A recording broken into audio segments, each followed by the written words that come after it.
Good day to each and everyone. For today's lesson, we have regulation or control and social interaction. And for today's report is conducted by Group 4. I am Pamela Omoy. I am Mary May Tuhoy. I am Prince Cardino. And I am Cedric Ayan Ang. And as for our learning competencies for today, we are to distinguish and explain the functions of communication, identify the speaker's purpose, and ascertain the verbal and nonverbal cues a speaker uses to achieve his or her purpose. For today, we are to determine and explain the function of communication such as regulation and control and social interaction, and differentiate verbal cues from nonverbal cues. Before that, how do control and social interaction differ from each other? Do you have any ideas? Well, we do have one. From the word itself, control is one of the fundamental requirements for the success of a manipulation task that is capable of handling the interaction between manipulator and environment. The quantity that describes the state of interaction more effectively is the contact force at the manipulator and effector. To put it simply, to control the interaction between individuals, while a social interaction is a social exchange between two or more individuals or as to be associated with someone. Now, let us have a review. What is communication?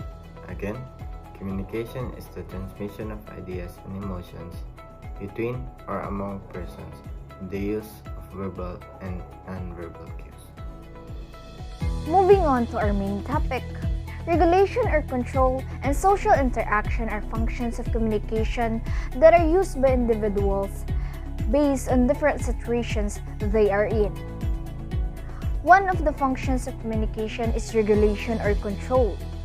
Communication is used to regulate or control the pace and flow of conversations or the speaking of a participant so that interruptions and awkward silences between speakers are avoided.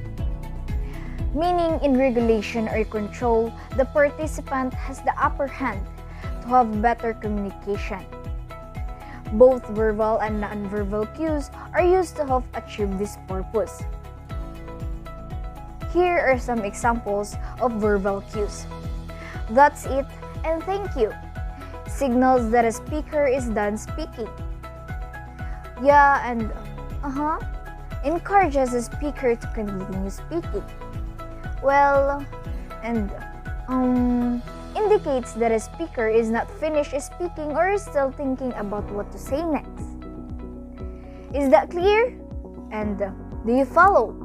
Checks the continuous flow of conversation and may also be used to assert authority over someone when telling him or her to do something.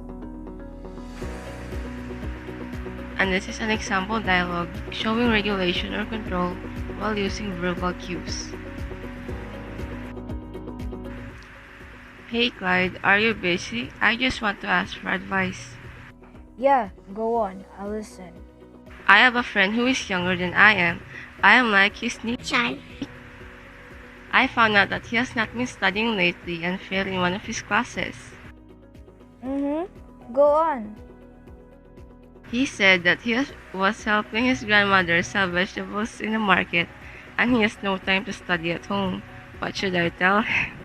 Well, you can tell him that he should make time to study at home. Studying is important. It will help him get a good job in the future and eventually help his grandmother. You know what? I have an idea. We can all have a study time together. We just need to set aside a few minutes after school to do that. Thank you, Clyde. I agree with you. That would really help. The dialogue shows various verbal cues that indicate what each speaker means while they are talking. The underlined words indicate if they are still talking or listening or if they are done. Examples of nonverbal cues. Eye contact. When a speaker looks at a listener, the speaker is signaling that he or she is requesting feedback or wants the listener to take the floor. When a listener looks at and slightly up at the speaker, the listener is signaling that he or she wants the floor.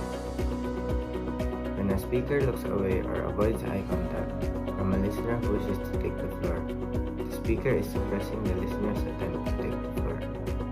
Head shaking indicates that the listener wants the speaker to stop talking. Raising the index finger signals that the speaker is not finished speaking or that the listener would like to say something. Leaning back signals that the speaker is done talking and is now yielding the floor. Nonverbal cues. As a student leader, you are talking to a group of younger students about an upcoming school project. While you are speaking, one of the students leans forward and opens her mouth, signaling that she has something to say. In this situation, the younger student is signaling that she wishes to speak. Another function of communication is for social interaction. It is through communication that social interaction takes place. In social interaction, an exchange takes place between two or more individuals for social fulfillment. Among the situations that involve social interaction include introducing oneself, making social calls, and inviting someone or accepting invitations. Here is an example dialogue. Hi, Kale. Hey Jacob, nice to see you. How are you? I am fine. Would you like to join us this afternoon? The members of the design committee will plan the stage design at the students' lounge. I'd love to join you, but I have enrichment classes after dismissal. If my classes finishes early, I can drop by.